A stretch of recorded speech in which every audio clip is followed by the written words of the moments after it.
오늘 본문 10절에 보면 뭐라고 말씀이 기록되어 있습니까?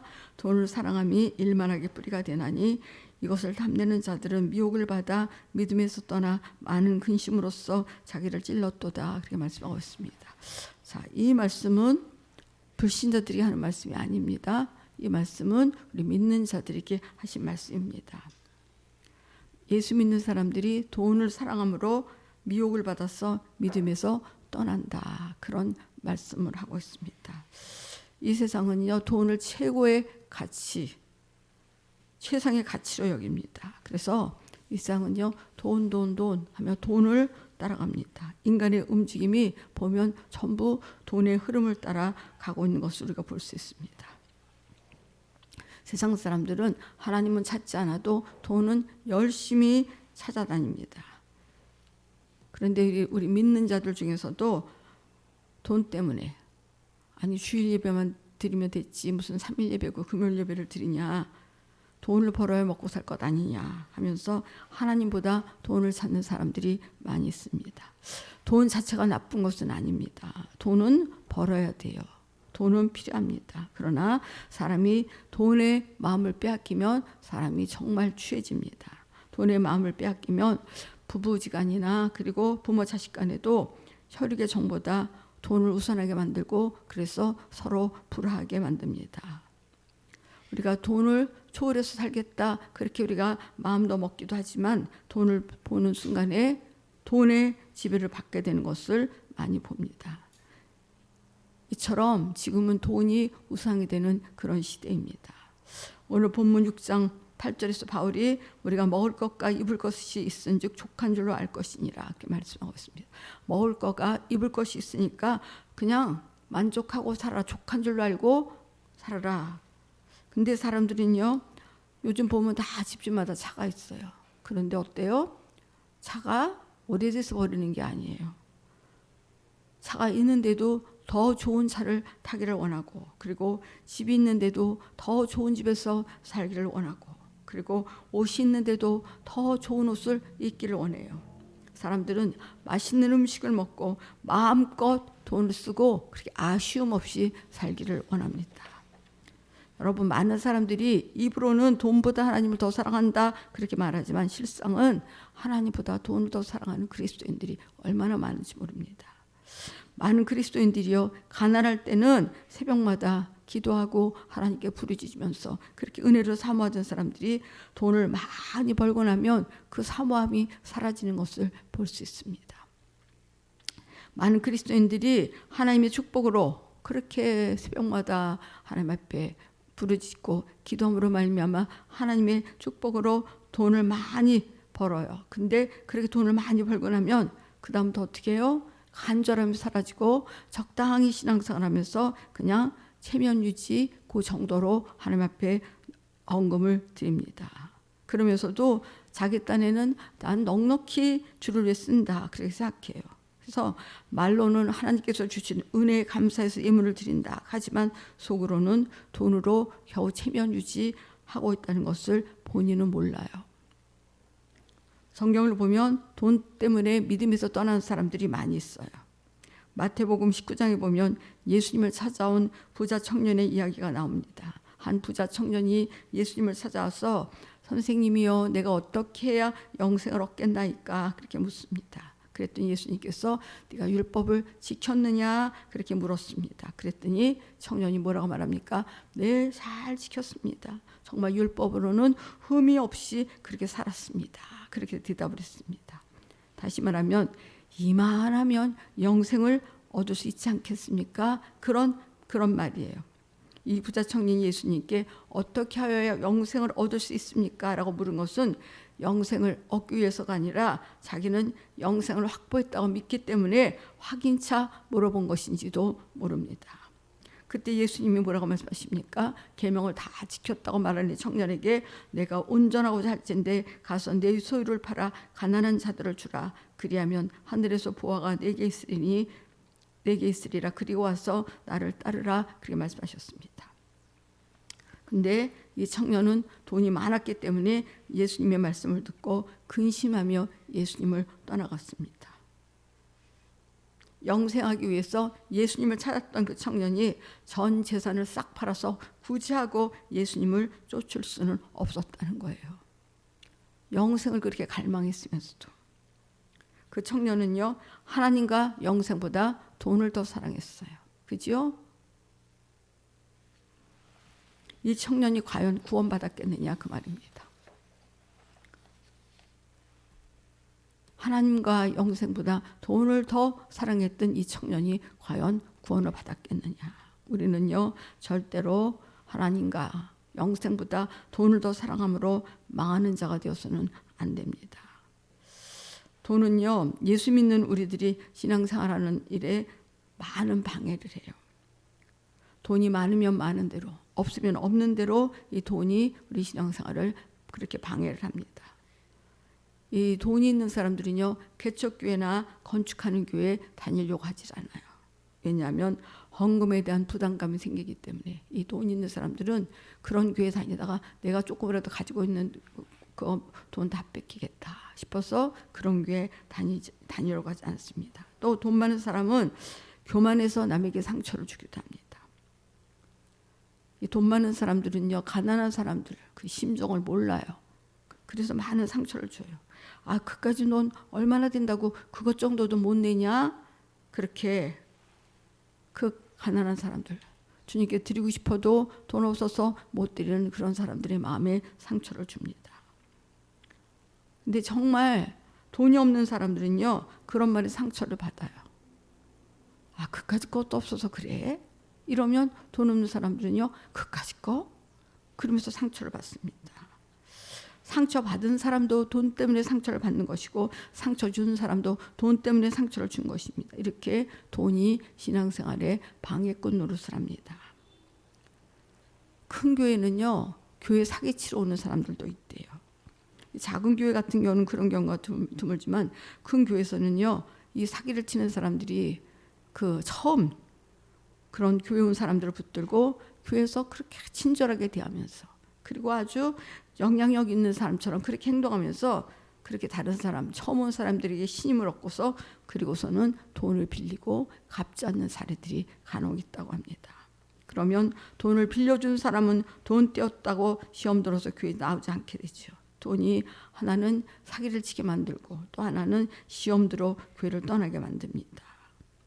그래서 교회에서는 되도록이면 돈 거래를 하지 않는 게 좋습니다. 그러나 사정상, 인정상 빌려주어야 될 경우에는요, 꼭 여러 사람에게 물어보고 그 사람에 대해서 확인을 해야 됩니다.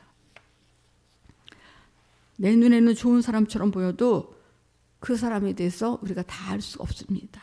그래서 돈 때문에 시험 드는 일이 생기지 않도록 미연에 방지해야 됩니다. 그리고 교회에서는 돈 거래를 하면 안 되지요. 이렇게 돈이 얼마나 죄를 많이 짓게 하고 모든 죄악의 뿌리가 되는지 모릅니다. 우리는 돈 때문에 교만해서 남을 무시해서도 안 되고, 반대로 돈 때문에 스스로 무시를 당해도 안 돼요. 나 돈 없다고 저러는구나, 나 돈 없다고 이러는구나, 이렇게 스스로 그렇게 무시를 당해서도 안 된다는 거예요. 여러분, 어떤 사람들은요, 본인 스스로 열등감을 가지고 나 돈 없다고 깔보나? 그래서 상처를 받는 사람도 있습니다. 우리는 남을 깔봐서도 안 되고, 그리고 우리가 남에게 깔보이지도 말아야 합니다. 그리고 또 혹시 누가 나를 깔본다 그러면 그렇게 보거나 말거나 우리가 신경 쓰지 말고 내 안에 계신 예수님으로 우리가 만족해야 됩니다.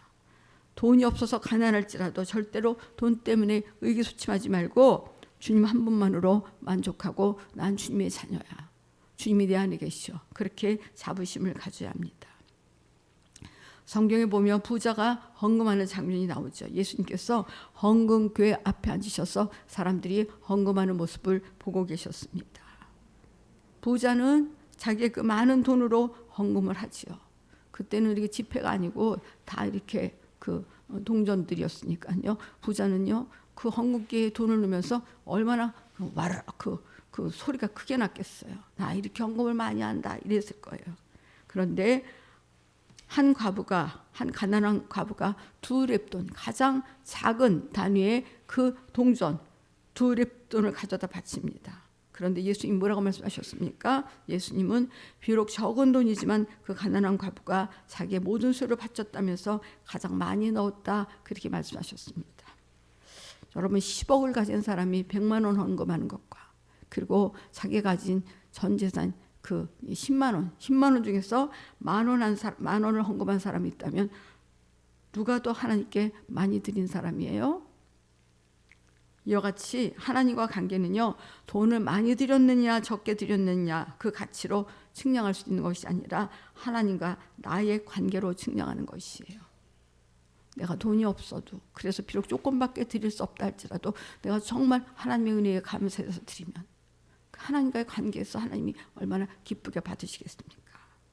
그런데 하나님을 향한 사랑도 없고 나 같은 죄인을 구원하기 위해서 아들까지 주신 하나님의 은혜도 모른 채 의무감만으로 헌금을 드린다면 많은 액수를 드렸다고 할지라도 하나님께서 기뻐 받으시지 않으실 거다, 그런 말입니다. 그래서 돈의 가치보다 중요한 것은요, 관계의 가치예요. 하나님이 나 같은 죄인을 위해서 그렇게 아들까지 주셨어. 나 같은 죄인을 구원하려고 아들까지 십자가에서 죽이셨어. 내가 가진 건 없어도 나는 최선을 다해서 하나님 앞에 드리고 싶어. 이런 마음, 이런 하나님과의 관계, 그 관계의 가치라는 거예요. 여러분, 돈이 없어도요, 우리가 얼마든지 충성할 수 있어요. 돈이 없어도 우리가 주님을 뜨겁게 사랑할 수 있습니다.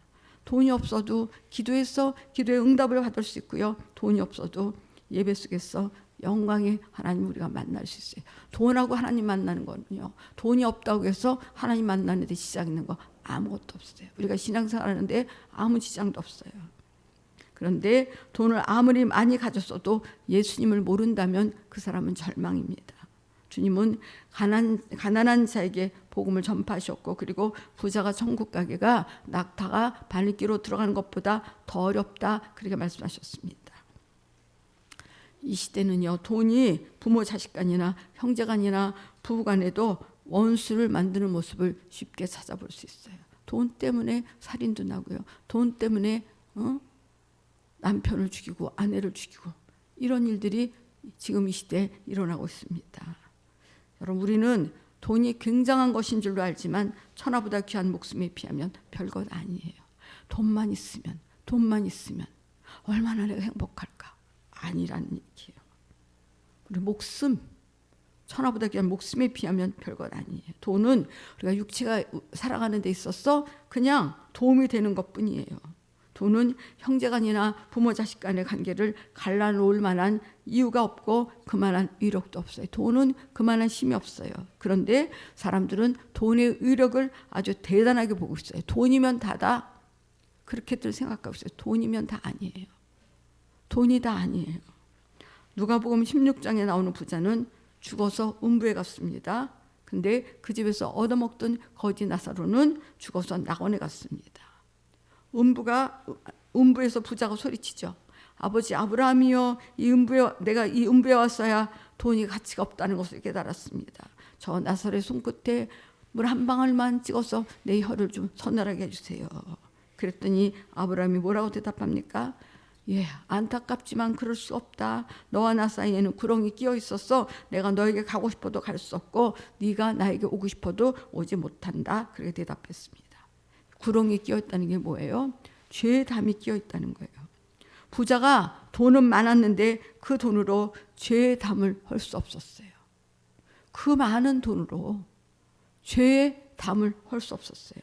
그러나 그 부잣집 마당에서 개와 함께 붓솔기를 얻어먹던 거지 나사로는 돈보다 하나님을 향한 믿음과 구원을 크게 여겼기 때문에 낙원에서 살게 되었어요. 세상 사람들은요, 돈이면 다야, 돈이 우선이야, 돈이 먼저야, 아니라는 얘기예요.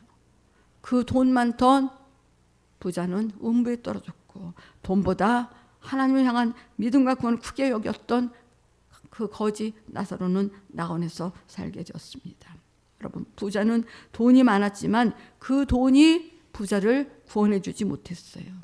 돈이 사람을 죄에서 구원해 주지 못해요. 돈이 사람을 지옥에서 천국으로 구원시켜 주지 못해요. 음부에 간 부자는 영원히 물 한 방울을 못 얻어먹고 활활 타는 지옥의 불구덩이에서 지금까지 고통을 당하고 있습니다. 그렇다면 결국 누가 위대한 사람이에요? 부자가 위대한 사람이에요? 거지 나사로가 위대한 사람이지요. 여러분, 만약에 음부에 간 부자에게 다시 한번 기회를 주면서 돈과 믿음 중에 고르라고 한다면 부자가 무엇을 선택하겠습니까? 이 땅에서는 돈이 그렇게 대단하게 보여도 최후의 상황에서 돈은 내 영혼에 아무런 도움도 되지 못해요. 아무런 도움도 되지 못해요. 오직 예수님만 우리의 힘이시고 우리의 도움이십니다. 그래서 세상 것은 다 놓쳐도 예수님만은 절대로 놓쳐서는 안 돼요. 예수님만. 예수를 믿는 믿음이 가장 가치 있는 것이기 때문에 그렇습니다. 가장 가치 있는 것. 여러분, 돈이 많으면 무엇이든지 다 할 것 같지만 그 돈이 늙는 것을 막을 수 있어요? 돈이 죄와 그리고 저주와 불가능을 해결할 수 있습니까? 돈이 다 죽어가는 불가능한 질병에 걸려서 죽어가는 생명을 살릴 수 있습니까? 돈은 단지 우리가 살아가면서 필요에 의해 쓸 뿐이지 그 이상을 초월할 수 없다는 거. 돈이 대단한 것 같아도요, 돈으로 할 수 없는 게 굉장히 많아요. 돈 많고 정말 부러울 것 없이 그렇게 살면서 부부간에 자꾸 불화하고 싸운다면 무슨 소용이 있어요? 돈이 없어서 좀 육신적으로 좀 고생한다 할지라도 부부간에 서로 사랑하면서 가족 간에 서로 아끼면서 그렇게 사는 가정이 행복하지.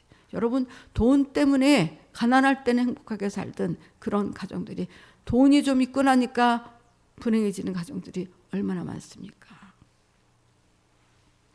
마태복음 8장에 보면요, 한 백부장의 이야기가 기록되어 있죠. 한 백부장이 예수님께 나왔는데 이 백부장은 능력 있고 권력 있고 힘 있는 사람입니다. 그런데 그 백부장이 예수님께 나와서 내 하인이 병들어 죽게 되었으니까 좀 고쳐주십시오. 그렇게 애원합니다. 그래서 예수님께서 내가 가서 고쳐주리라 그렇게 말씀합니다. 그랬더니 백부장이 뭐라고 말합니까? 내 집까지 오실 것 없습니다. 예수님, 나도 내 밑에 하인이 있어서 가라면 가고 오라면 옵니다. 주님은 절대자이시니까 여기서 내 하인이 나았다고 말씀만 해주십시오. 그러면 내 하인이 낫겠습니다. 그렇게 말하죠. 그랬더니 예수님께서 백부장의 믿음을 보시고 내 믿음대로 될지어다 라고 말씀하셨고 그 즉시 그 백부장의 집에 있던 하인의 병이 나았습니다. 여러분, 우리 주님은 이렇게 시공간을 초월하시는 위대한 능력이 있는 분이에요. 그래서 우리는요, 좁은 한계 있는 돈을 의지하지 말아야 돼요. 주님을 의지해야지 자꾸 돈을 의지하면 안 된다는 거예요. 주님을 의지해야지.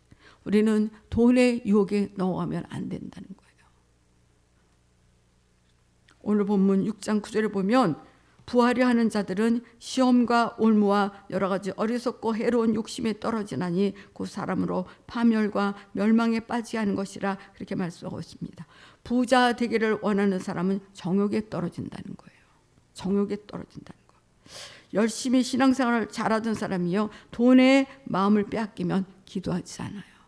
기도하면서도요, 기도는 하는 것 같은데요, 생각은 다 돌아다녀요. 돈에 마음이 뺏겨갖고요, 다. 입은 기도하고 있는데 정신은 하나도, 마음은 하나도 하나님께 가 있지 않아요.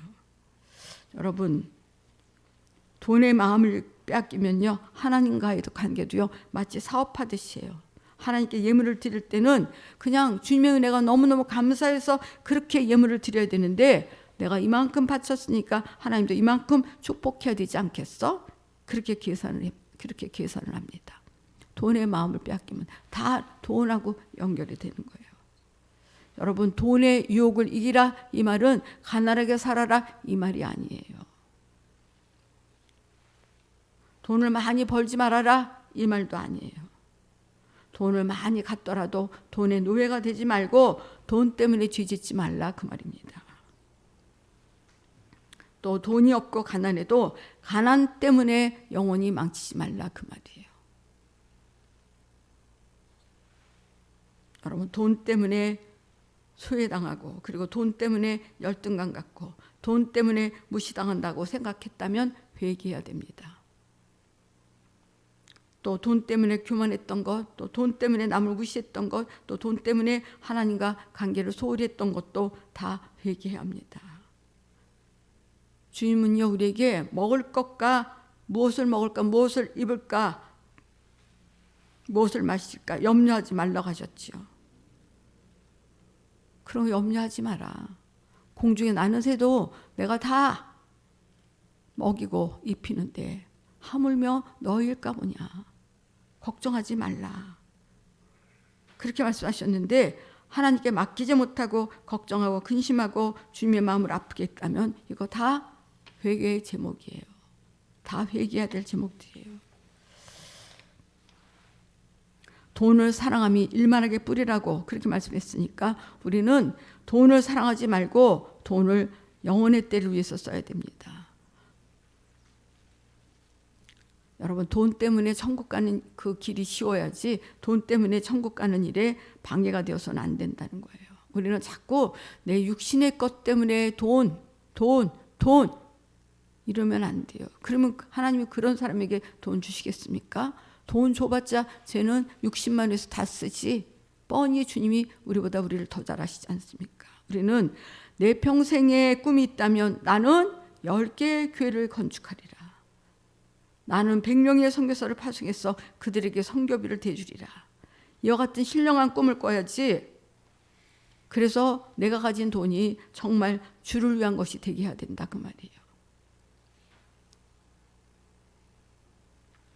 여러분, 우리 인생의 무게가 돈으로 쏠리면 쏠린 만큼 망해요. 돈이 많을수록 인간의 삶의 무게가 돈 쪽으로 쏠리고 명예가 높을수록 명예 쪽으로 쏠리고 권세가 있을수록 권세 있는 쪽으로 자꾸 쏠립니다.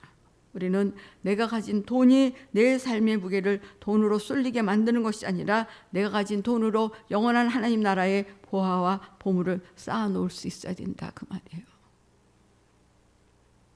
마태복음 6장 21절에서 예수님은 내 보물이 있는 그곳에는 내 마음도 있느니라 그렇게 말씀하셨습니다. 우리의 마음이 있는 곳에 우리는 돈을 써요. 우리의 마음이 있는 곳에. 우리는 내 삶의 무게가 돈에 있지 않고 하나님 나라에 있어야 합니다. 돈은요, 우리 인생을 망치라고 준 것이 아니라 성경에 나오는 부자들처럼 주를 위해 쓰라고 하나님이 우리에게 주시는 거예요. 하나님이 조그만 물질 주시면요, 그걸 가지고 주를 위해서 뭘 어떻게 기쁘게 드릴까 이렇게 해서 돈을 쓰면 하나님이 얼마나 기쁘시고 그 사람한테 얼마나 더 주고 싶으시겠어요. 근데 물질을 조금 줬더니 자기만 위해서 써. 뭘 어떻게 해서 그 돈을 다 자기와 자기 가족을 위해서 쓸 궁리만 해. 그런 사람에게 하나님이 어떻게 물질을 맡겨주실 수 있겠습니까?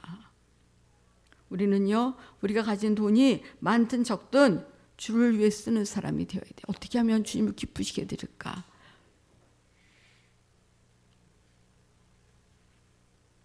그래서 돈으로 인해서 내 영혼의 때에 영광을 얻는 사람이 되어야 됩니다. 돈을 하나님 뜻대로 그렇게 잘 사용함으로 내 영혼의 때 그것이 다 나에게 상급으로 나에게 돌아오는 그런 삶을 살아야지. 돈이 조금 있으면 그거 가지고 다 나만을 위해서, 내 가족만 위해서, 내 60만 위해서 그렇게 쓴다면 내 영혼의 때 뭐가 남겠느냐 그 말이에요. 돈만을 위해서 산 인생은요, 나중에 남는 것이 없어요. 그러나 주를 위해서는 작은 소자에게 냉수 한 그릇만 떠줘도 하늘에 상이 있습니다. 여러분, 우리의 수고가요, 공수가 되면 안 됩니다. 우리의 수고가 영원한 영광의 하늘나라에 면류관을 만들어내야 돼요. 이 땅의 삶 잠깐이에요. 우리는 이 땅에서 7, 80 살면요, 영원한 지옥 아니면 영원한 천국에 가서 살아야 됩니다. 그러면 우리가 영원한 천국에 가도요, 다 사람마다 면류관이 다르고 상급이 다 달라요. 이 땅에서 주를 위해서 물질을 쓴 것만큼, 내가 희생한 만큼, 내가 수고한 만큼 하늘나라에 다 우리 집 짓는, 하늘나라에 내 집 짓는 재료로 다 올라가는 거예요. 어떤 사람은 하늘나라에 집도 없대잖아요. 다 자기만 위해 썼으니까 없는 거예요. 예수를 믿기는 겨우 믿었지만 다 자기만 위해서 살았으니까 집도 없고 없어요.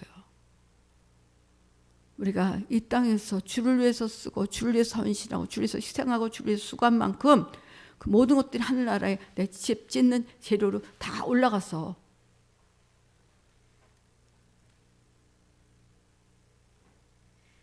그런 영광스러운 하늘나라의 삶을 우리가 살 수 있는 것입니다. 여러분, 천국에 우리의 신령한 집을 만들어야 돼요. 이 땅의 집. 물론 집 없는 사람은 집도 사야 되고요. 또 너무 집 사는 게 불편하면 그렇게도 넓은 집도 살아야 됩니다. 그런데 거기에 마음이 다 빼앗기면 안 돼요. 기도하면서 하나님 내 사정 아시지요? 내 형편 아시지요? 우리 식구가 이렇게 불편하게 사는 거 아시죠? 기도하면서 하나님 앞에 마음을 드려야지 하나님께서 그 길을 다 열어주시지. 하나님 어디를 갔는지 없고 온통 생각이 거기에 다 사로잡혀가지고 오직 거기에 마음이 다 팔려 있으면 우리 영혼은 어떻게 되는 거예요? 영혼이 어떻게 되는 거예요? 우리는요, 우리 안에 그 무엇도 하나님 외에 들어오게 만들면 안 돼요. 돈이 들어오면요, 하나님 들어오는 만큼 주님이 내 안에서 자꾸 작아지시는 거예요. 주님으로 우리가 충만히 채워야지. 다른 것들이 우리를 자꾸 점령해 들어오면 되겠습니까? 세상이 나를 자꾸 점령해 들어오면 결국은 예수님도 우리한테 나가버리시면 어떡해요? 내 마음이 세상에 점령당하는지 돈에 점령당하는지 전혀 관심도 없어. 정신도 없어. 그렇게 우리 그런 삶을 살면 안 돼요. 우리의 눈은 오직 주님만 바라보고 우리의 심령은 오직 주님의 말씀으로 채워져야 되고 주님 기뻐하시는 그런 마음 그리고 주님 앞에 내 사정을 아뢰면서 그렇게 나가면서 기도해야지. 그 기도를 하나님이 들으시고 응답하시지. 내 힘으로 뭘 하려고 안 돼요. 하다못해 설교 하나도 내 힘으로 하려고 하면 안 돼요. 하다못해 우리의 인생 지금까지 살아온 거 보면 내 힘으로 살았습니까? 다 주님의 도우심으로 여기까지 왔어요. 주님의 도우심 없이 우리 아무것도 못해요. 여러분, 돈에 노예되지 마시고요. 돈을 지배하는 자가 되어야 됩니다. 주님, 초막이나 궁궐이나 그 어디나 주님 계신 곳이 천국이지요. 주님 내 사정 다 아시지요. 난 주님이 좋아요. 주님 사랑합니다. 이럴 때 주님이 그 외에 다른 것도 다 주시는 것이지. 주님은 온데간데 없고 오직 세상에 내 안에 꽉 차갖고 오직 그것만 바라보고 따라간다면 주님이 주시려고 하시다가도 얼마나 섭섭해 하시겠습니까? 부디 우리 모두 돈의 노예가 아니라 돈을 지배하는 자들이 다 되어져서 하늘나라의 보물을 쌓아두는 저 여러분이 되시기를 예수님의 이름으로 축원을 드리겠습니다.